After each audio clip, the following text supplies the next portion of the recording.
छत्तीसगढ़ के कवर्धा जिले के पास घने जंगलों और पहाड़ियों के बीच एक ऐसा मंदिर खड़ा है जो सिर्फ पत्थरों से नहीं बना बल्कि रहस्यों से घिरा हुआ है।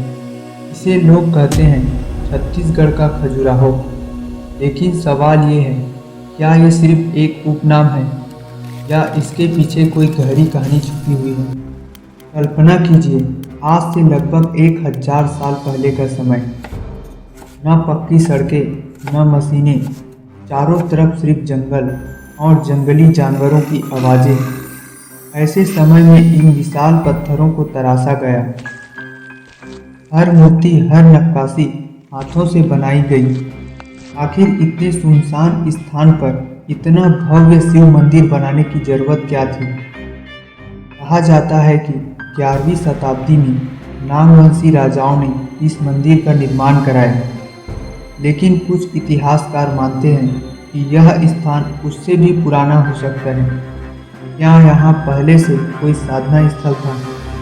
भोरमदेव को भगवान शिव का स्वरूप माना जाता है, लेकिन यहाँ की दीवारों पर बनी मूर्तियाँ सिर्फ पूजा का प्रतीक नहीं है, वे जीवन के हर रूप को दर्शाती हैं। कुछ लोग कहते हैं यहाँ तांत्रिक साधनाएं भी होती थी। रात के समय विशेष अनुष्ठान, गुप्त मंत्र और साधना। क्या यही कारण है कि आज भी यहाँ एक अलग सी ऊर्जा महसूस होती है। स्थानीय लोगों का मानना है कि पूर्णिमा की रात मंदिर परिसर में अजीब सी शांति छा जाती है।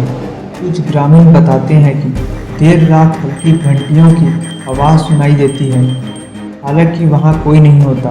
क्या ये सिर्फ हवा है या फिर कुछ और। यह मंदिर मैकल पर्वत श्रृंखला के पास स्थित है।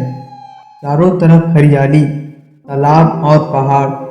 ध्यान करने वाले लोग कहते हैं यहाँ बैठते ही मन अपने आप शांत होने लगता है। कुछ साधु मानते हैं कि यह भूमि ऊर्जा से भरी हुई है।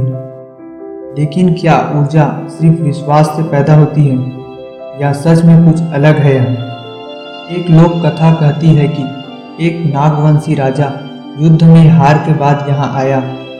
वह टूटा हुआ था, हताश था। उसने यही भगवान शिव की कठोर साधना की और कहा जाता है कि कुछ समय बाद उसकी किस्मत बदल गई। क्या ये सिर्फ कहानी है या इतिहास का छुपा हुआ पन्ना। शायद भोरमदेव का असली रहस्य पत्थरों में नहीं है बल्कि विश्वास में है, क्योंकि जहाँ सच्ची श्रद्धा होती है वहीं चमत्कार जन्म लेते हैं। लेकिन एक बात स्थानीय लोग आज भी कहते हैं, यहाँ झूठे मन से की गई प्रार्थना स्वीकार नहीं होती।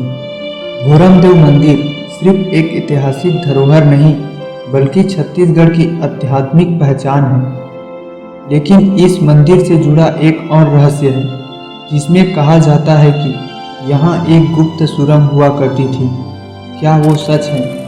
अगर आप जानना चाहते हैं तो अगले वीडियो का इंतज़ार कीजिए और चैनल को सब्सक्राइब कीजिए।